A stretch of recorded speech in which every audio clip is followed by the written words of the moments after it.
Bir TOKİ bloğumuzun etrafının altyapı çalışmasının komple videosunu çekeceğiz. Bu bacayı atmamızdaki sebep şuradaki balkon çıkışını toplayabilmemiz için attığımız bir baca. Aşağıda da ustamız borunun altının çalışmasını yapıyor. Ustam, o kumlamanın ne faydası var bu altyapı yaparken? Borunun çökmemesi için. Biraz yüksek sesle konuşursan bizim için daha iyi olacak. Borunun çökmemesi için. Meylimizi nasıl ayarladık hocam? %30 meyilinden. Eğimimizi verdik.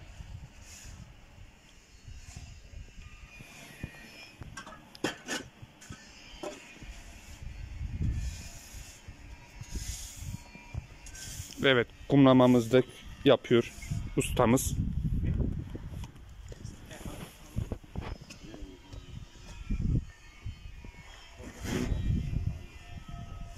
Borumuzun çapı kaç santim? 200'lük boru.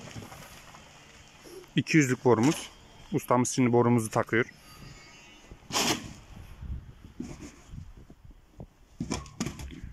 İçine ne kadar giriyor ustam? Ana yer 0. Şutlama yaptığımız yer 10 santim içeridedir.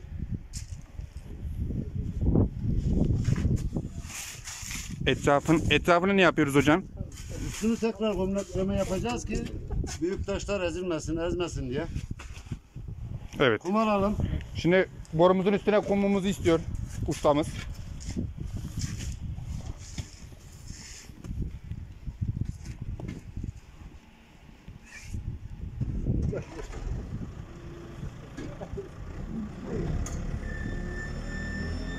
Bir TOKİ bloğumuzun genelde merak edilen altyapısının nasıl yapıldığını gösteren bir video çekmeyi düşünüyoruz. Bir bloğun komple altyapısını tamamlayacağız bu videoda.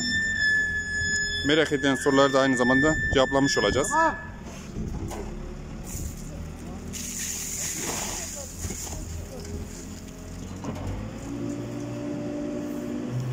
Bu yapılan çalışma da borunun üst gömleklemesi.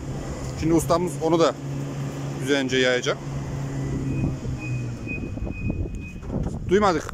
Önce haşlamamızı yapacağız boru diplerini. Gelelim ustam yanına.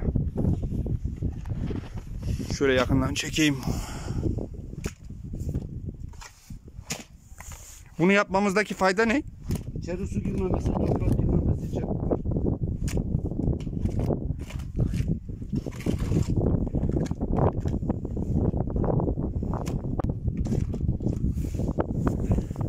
Gördüğünüz gibi borunun etrafı güzelce harçlandı. Diğer borunun etrafını harçlamaya gitti ustamız. Bu şekilde harçlamasını yapıyor.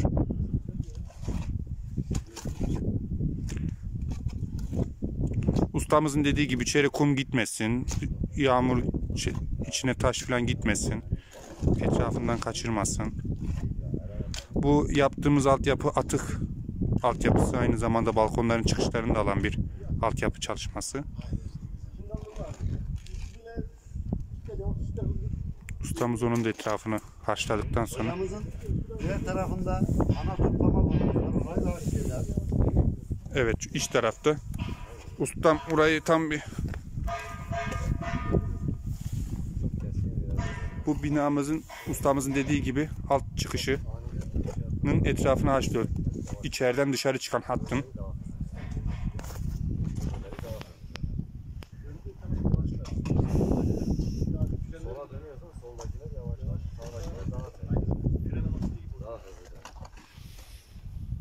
Ama geniş aldığımız zaman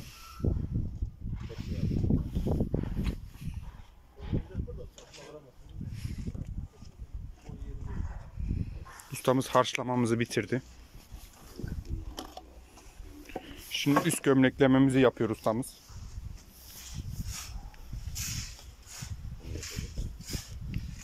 Üst gömleklemesini yapılmasında üzerine bir taş gelip onun boruyu ezmemesinin için önlemek için önemli bir uygulama. Üzerinin gömleklemesi.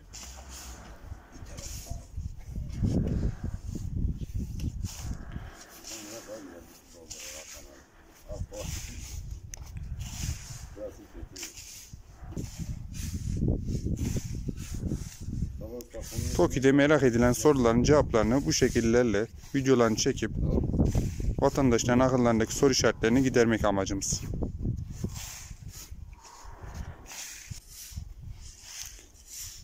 Ustamız hemen hemen üst gömleklememizi bitirdi.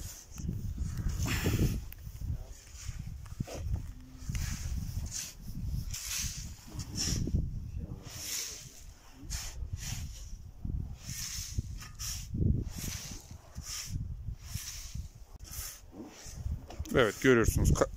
200'lük borumuz hiçbir şekilde görünen bir tarafı kalmadı. Ustamız üst gömleklemesini çok güzel yaptı şu an.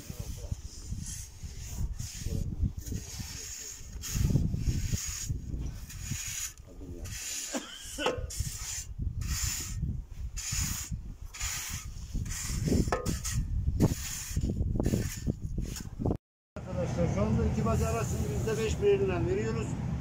Yuvamızla gramaj borumuz, çakılımız, bina çıkış borumuz burada.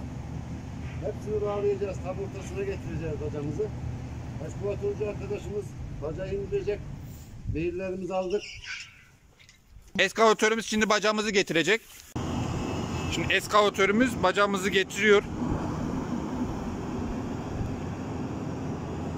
Birinci önlemimiz ilk önce can güvenliği tedbirler. Bu şekilde bacamızı getiriyoruz ve bacamızı koyacağız şimdi birazdan.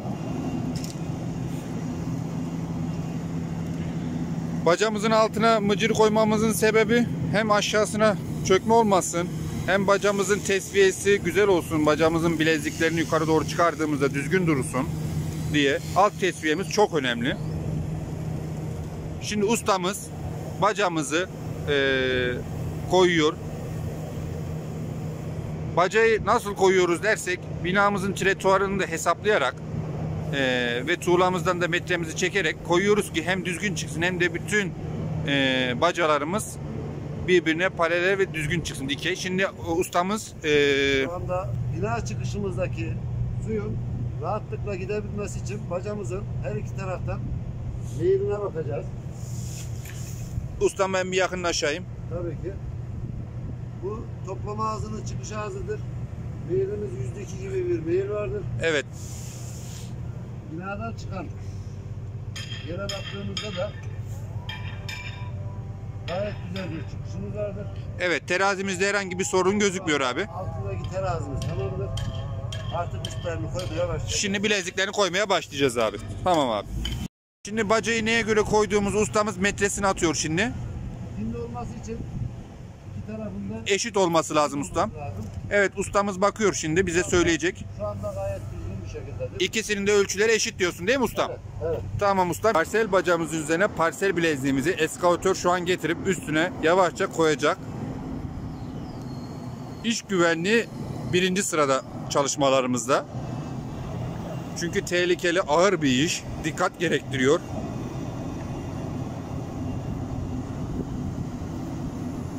Eskavatörümüz getiriyor şimdi dikkatli bir şekilde.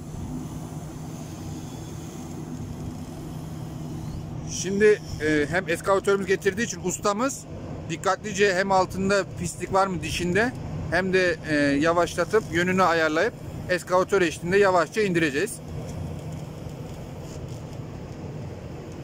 Ustamız şimdi indiriyor yavaşça. Evet. Eskavatör de uygun bir şekilde indirmeyi sağladı. Şimdi ustamız altına bir şey koyarak bileziğimizi atmış olacağız. Bu işler dikkat gerektiriyor. Ağır iştir. Dikkat gerektiriyor. Eskavatörümüz de iyi olduğu için herhangi bir sorun daha şu ana kadar yaşamadık. Allah'ın izniyle de yaşamayacağız inşallah. Evet, ustamız da bileziğimizi, ilk bileziğimizi koymuş bulunmakta. Şimdi altına 5-10 koyacak ki halatımızı alabilelim. Evet, şu an ilk bileziğimizi de koymuş bulunmaktayız.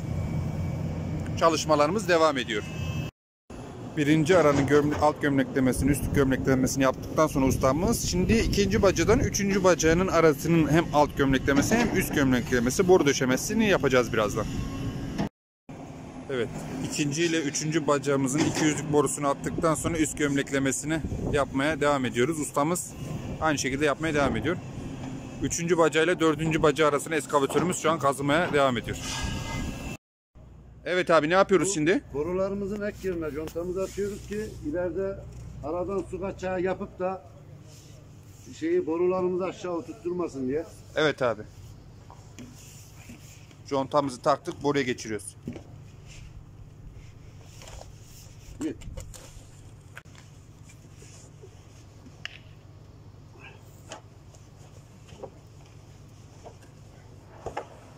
Tamam. Dur.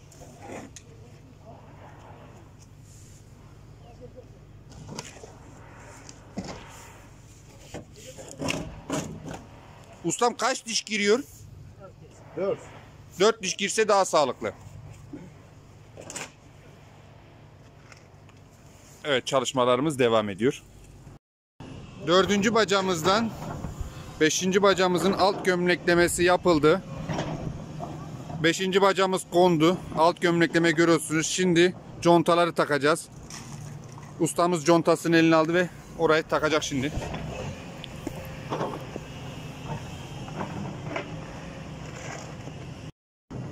Beşinci bacamızdan 6. bacamızı koymuş bulunmaktayız. Altının kumlaması, alt gömleklemesi yapıldı.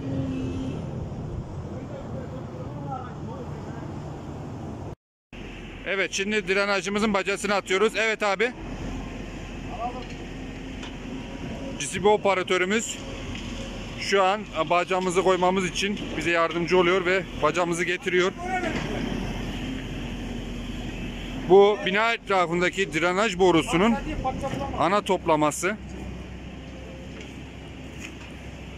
Bu ana baca toplaması drenajımız için çok önemli. Bina için çok önemli. Binaya temeline su almaması, rutubet olmaması, binanın sağlığı açısından çok önemli bir baca. Ustamız şimdi bacamızı koyuyor, terazisine bakıyor. O terazisinin uygun olmadığı yeri şimdi cisminin yardımıyla, cisim operatörümüzün yardımıyla teraziyle birlikte dengeye getiriyor. Şimdi bu drenajımız yağmurlu havalarda bu süzülerek, mıcırlarımız arasında süzülerek borunun içine girip bu bacamıza geliyor. Yani bu çok önemli bir baca. Binamız için çok önemli bir baca. Drenaj borusunu da bu şekilde bağlıyoruz. Bu şekilde. Bacamızı tam karşısına koyuyoruz. Paralelliğine dikkat ediyoruz. Eğim veriyoruz. Buradan bacaya bir 2 santim, 3 santim eğim olması bizim için yeterli oluyor. Şimdi bacamızı koyduk. Şimdi bağlantısını yapacağız birazdan. Operatörümüz de bu konuda profesyonel, el sallıyor kendisi. Selam ediyoruz. İsmi Halil. Ustamız şimdi bağlantısını yapmak için drenaj borumuzu ayarlayacak. Falçata yardımıyla şimdi kesecek. Bunu kestikten sonra bacamızın dibinin harçlamasını, kumlamasını, alt gömleklemesi, üst gömleklemesini yaptıktan sonra kapatacağız. Evet, görüyorsunuz çok önemli bir olay. Binamızın, temelimizin su almaması, rutubeti önlemek gibi çok etkileri vardır.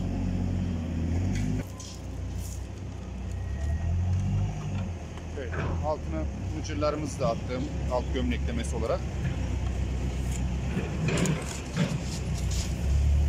Bu drenajı pek önemsemezler ama bu binamız için en önemli bacalardan bir tanesi. Buna çok dikkat edilmesi gerekiyor. Bu binamızın sağlığı açısından çok önemli bir baca. Evet, bağladı. Harcımızı verecek ustamız. Harcımızı şimdi harçlayacağız etrafını.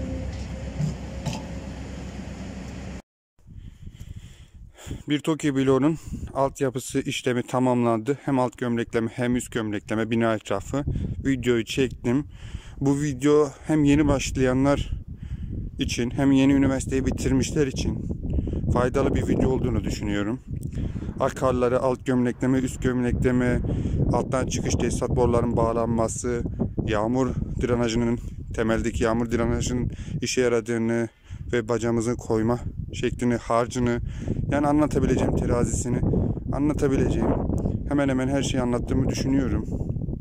Bu yeni başlayanlar için de güzel bir bilgi, referans olacağını düşündüğüm için herkes bilsin, öğrensin. İyi çalışmalar.